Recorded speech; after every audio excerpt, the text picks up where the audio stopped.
So my talk's a little bit different. I'm going to share with you 4 lessons. I'm going to start first with a story. So this story is about myself.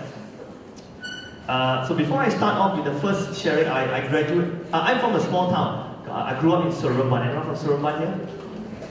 Seremban? Negeri Sembilan? No?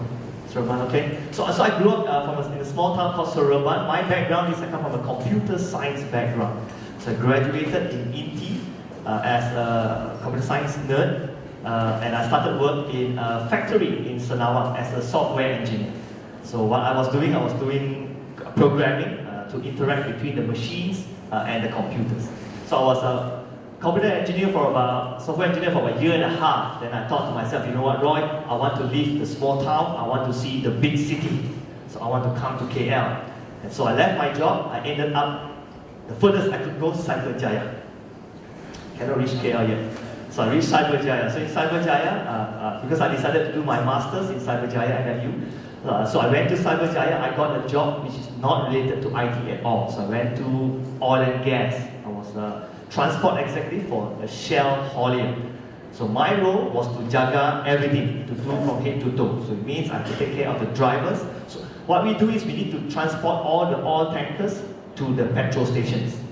So I have to take care of the drivers to wake up 1 o'clock in the morning, go to the site, make sure my lorry go out on time. So make sure safety is all in order, make sure that my drivers wake up, they don't MC, they come on time, to make sure that everything goes smooth with the operations.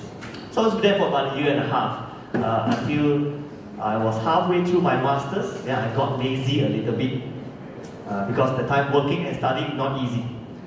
So I thought highly, master's only not easy lah. So I took 3 subjects 1 trimester, and was working at the same time, but I worked late. So sometimes I got to wake up at 1, 2 o'clock in the morning. And so then the following trimesters I took one subject, until finish all the subjects. It took me 3 years to finish my master's, until the supervisor called me, Roy, you still don't want to submit your thesis, 1 more month. If you don't submit, you have to start all over again. Okay. So I finished my thesis in 1 month. You want to know how, right? Okay, talk to me after the talk. So I completed my thesis in a month. So I left that job. I told myself I got to come back into IT, otherwise I'll waste whatever I studied in college. So I ended up in Petaling Jaya as a programmer at first, but my final employment was a sales manager. So I ended up as a sales manager. So what we do is we sell solutions to our clients. And so at that point of time, I worked very hard. I report to 2 of my bosses, the sales director and the technical director. And one day, these 2 directors had a very big argument. One wanted to go left, one wanted to go right. And so what happens? The company broke up, company closed down. I lost my job. Yeah. So at that point of time, so I had a few years experience with a master's degree. I was thinking to myself, what can I do? And so my boss came to me and said, Roy, since you worked for me for a few years, why don't we partner, we start our own business? They said, boss, I don't want to follow you already, I want to follow someone else. And so in 2007, I ventured into my first business. So in 2007, I started my first IT firm. So I thought, I want to become the next Bill Gates. So I started my own IT firm, providing web solutions and software solutions. So I worked very hard for that 2 or 3 years as my own business man. But at that point of time, I think younger than now, now still young, but at that time even younger. So that time young, right? Can find money, don't know how to keep money. So find 5,000, spend 10,000. Find 10,000, spend 20,000.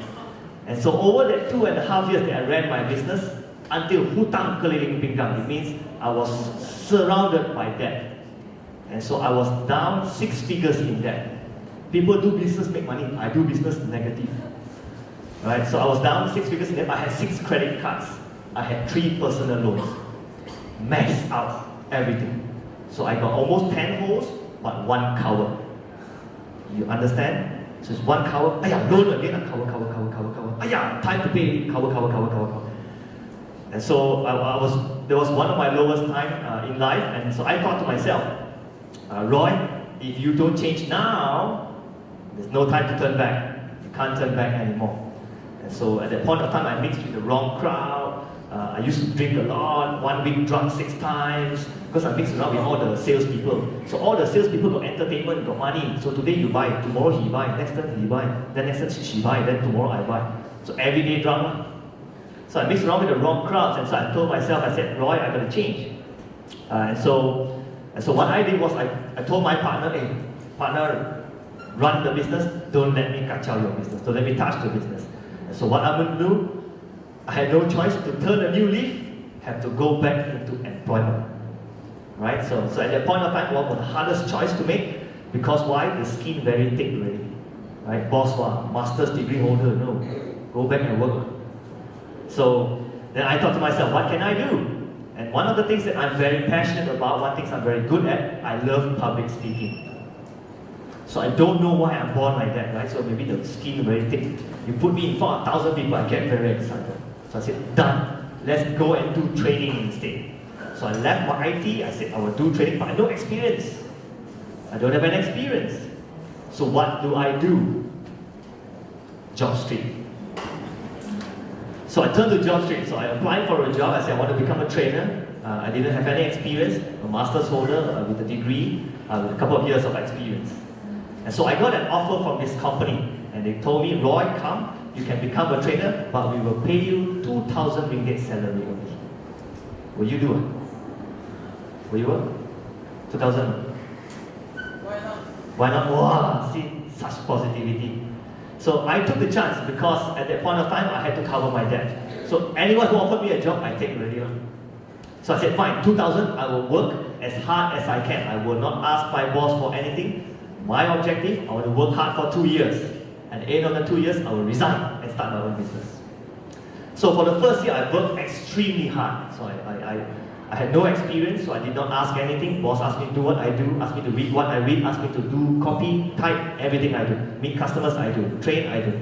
So after the first year of slogging very, very hard, the second year, my boss came to me and said, Roy, I've seen good potential in you. Would you like to become the partner of the company?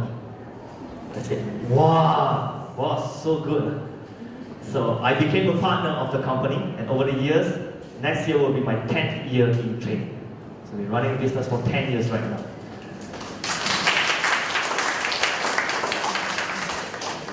But to overturn that leaf took me a great deal of hardship because I worked very, very hard for the first 2 years. So I seldom go home because when I go training, I travel around Malaysia to do training. So I go home twice a month maybe, 3 times a month maybe. And so, but in 3 years, I managed to overturn everything around. Negative 6 figure to positive 7 figure. Like to know how? Ask me afterwards. Okay, so anyways, so now I run 3 businesses. So I run 3 businesses. I run an IT firm, I run a training firm, and we recently just launched our startup. And so I think over the years of all the hardship that I've gone through, I've become to understand the value of every action that we do.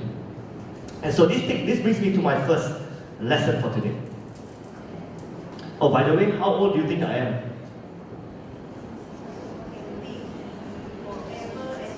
No lah, 28 lah, 18 cannot, too young, 28, so I'm always 28, right? So anyone ask me how old? Always 28.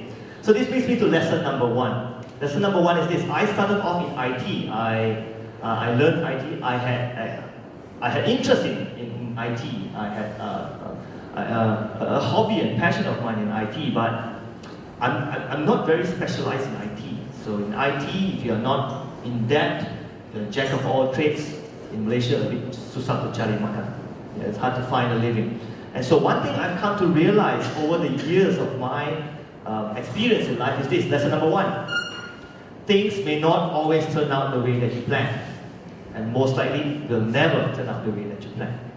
But it doesn't mean you stop what you're doing right now. Right? So it doesn't mean that you stop doing right now. Because I had a great deal of things that I want to achieve. When I went into business in 2007, so I told myself, wow, Roy, become the next Bill Gates. Like, you see, no one wants to do internet yet. No one wants to do websites yet. So I'm one of the first movers to do websites. But however, due to weaknesses in certain areas, instead of making it big, I'm making it worse than my interests and my passions. Because of this, because change is constant. So if you fail to change, if you fail to adapt to change, if you fail to anticipate change, if you begin to stay where you are and say, you know what, I know everything already. And so the moment you say that is the moment you start to fail. And so when I was running my business, I go out and tell people, you know what, I'm a businessman, see, so young, businessman. But businessmen do money for what? Correct, right? So my dad used to tell me this, Roy, you want to tell people you do so many things, but your bank got money, right? And so one of the things I realized is this, many times we live our lives for other people. We want to show other people how good we are and what our results are to other people. But however, are we good to ourselves? Are we kind to ourselves? And so when things don't work the way that we have planned, do we take an effort to change? And the effort to change is the biggest and hardest step to do. And so what's coming for the next 5-10 years, I don't know, but I'm always ready because of my past experiences tells me that, Roy, don't stand still. Because the moment you stand still, you get left behind. So remember this, lesson number 1, ladies and gentlemen, change is constant. Hence comes the questions of this. What is change? What is change? Anyone want to try? Not to stay still? Good. What else? Stay out from comfort zone. Sorry? Stay out from the comfort zone, okay? Good. Unexpected situations, okay? Anyone have this in mind? Changing t-shirt? No? Change t-shirt? No? Spare change? No? Is change taking a chance? Is change taking a chance? It is. It is. But is the chance calculated? That's the question. So if you have not prepared for that change, then don't jump before you see how deep the pool is. So I think all of you guys have heard of comfort zone before, staying in a comfort zone, not wanting to change, refusing change and things like that. How many of you here have watched the movie The Matrix? The Matrix. You guys my age. So no hands up, you notice. How many of you have heard of The Matrix? Heard of The Matrix? Heard of The Matrix? Okay. Okay. So the rest of you guys never heard of The Matrix before? No? Wow, okay. So let me explain to you very quickly what the story is about. It's about Keanu Reeves, right? So if you know the actor, his name is Keanu Reeves. So it's the movie that where he avoid the bullets in slow motion one. Right? So the story is this. Man has built machines and AI has taken over the world. Right? So machines have taken over the world, and what they are doing, they are capturing human beings so that they can enslave us to sort of like take our power, take our energy. Yeah, they need to harvest our energy so that they can run the machines. And so when they capture human beings, what they do is they incubate us. So they capture us, they incubate us in sort of like these cubicles. Right? So they incubate us, and what happens is they grow us. Right? So they grow us, so we are like embryos.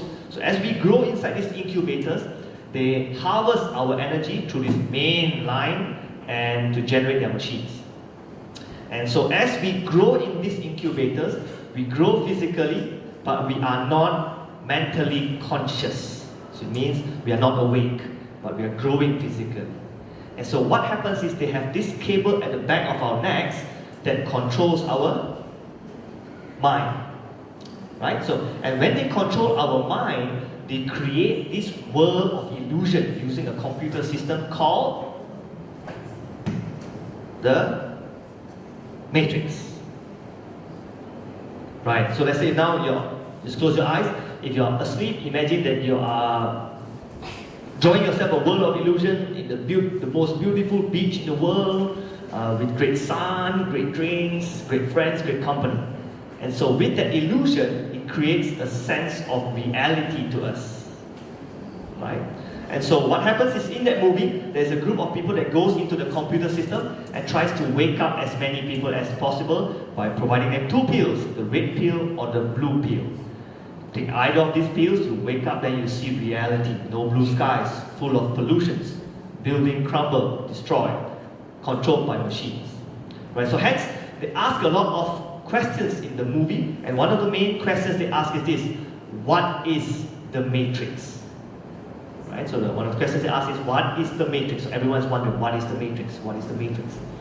And so us, as human beings right now, here in this room here today, did you know that all of us also have our own matrix? All of us? All of us here. All of us here have our own matrix. Any psychology students here? No? Okay. Anyone of you like psychology? Like to psycho people? Psychology. Okay, so all of us have a matrix. And so what is the human matrix? What does the matrix mean to us? What's that? Your ideal world that you want. Right, our ideal world that we want. Alright, so good representation. What else? What is the matrix? What is your matrix?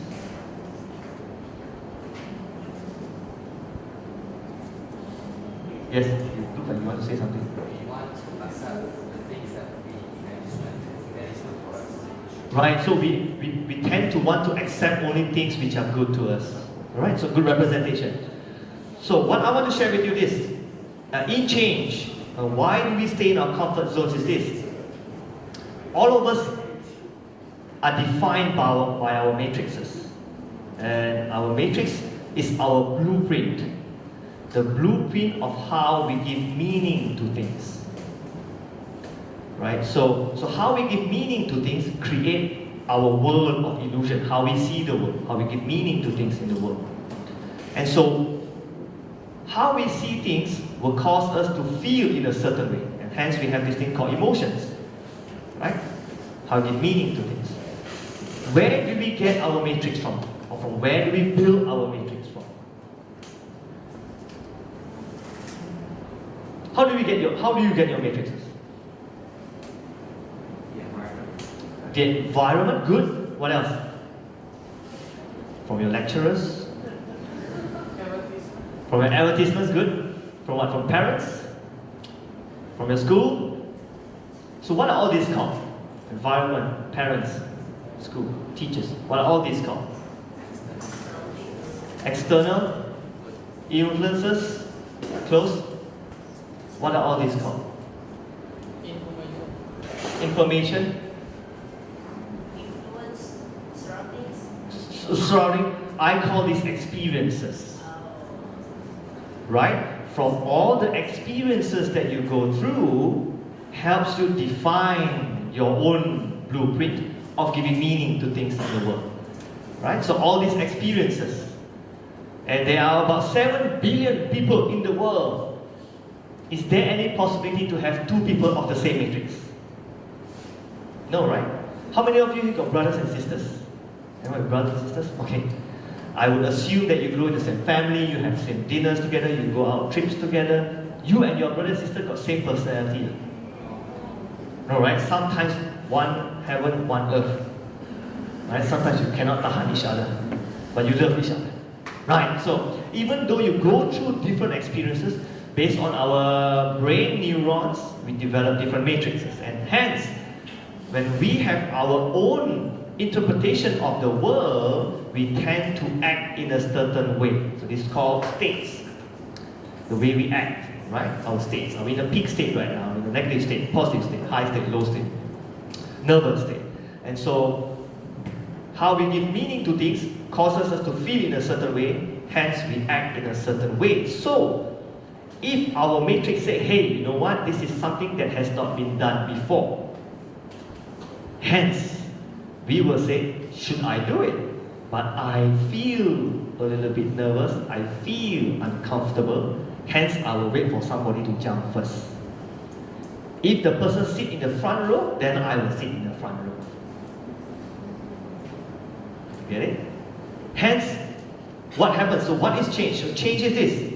If you notice, we constantly move around just now. So at the end game of I am the center is, you do not stop moving. And so my definition that I want to share with you, what is change? Change means progress.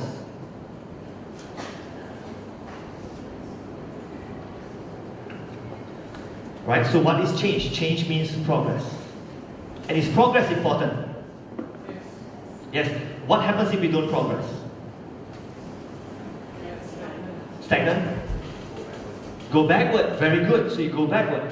So human beings, are we part of nature? We are part of nature. Have you seen anything of nature that grow halfway?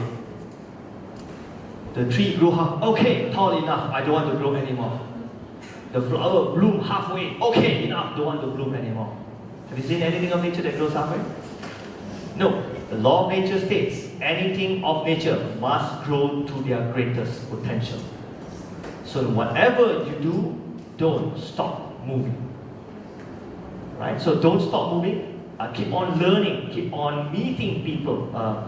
Finding new relationships. Building networks. Collaborating. Finding ways to be better. Right? So hence, constant change means constant progress. So in everything that you do, whether it's in college, when you graduate, when you get your first job, second job, when you're high up there, don't stop moving. How many of you have heard of Nokia before? Okay. You know what happened to them? Right, so they were so good that time, right? No one could touch them at all. And so they decided, okay, I am number one, I'm going to stay there. So Jack Ma says, if you don't stop moving forward, you will always be number two. Right? So Nokia decided to lay back and say, okay, we're going to enjoy all these benefits that we have. We are number one, we are ahead of everyone, ahead of the market, best market capitalization in the world. What we're going to do, we're not going to move forward anymore. We're going to take a break. The moment they take a break, who came up next? Sony! Oh, Sony first. After Sony? Oh, you all know your phones very well. After Sony, Motorola. Right? Motorola, Razr X. Wow, they want the thinnest phone at that time. Then after that, iPhone 3G. Habis. End of story. So in 1987, Steve Jobs. How many of you read Steve Jobs' biography? No? In 1987, Steve Jobs postulated that one day all our devices will use one screen. And so he said that in 1987. And if you think in 2017 you are very good, think again. Because he said that 30 years ago, you said touchscreen, 30 years ago I already said that. Just that we don't have enough technology to cope up with my vision. Right? So with that, change means progress. So progress is keeping moving forward. But us, being human beings, there's always one thing that holds us back from that change. And what's that? Annabelle holds us back from change. So what does Annabelle represent? Fear. And so what does fear stand for?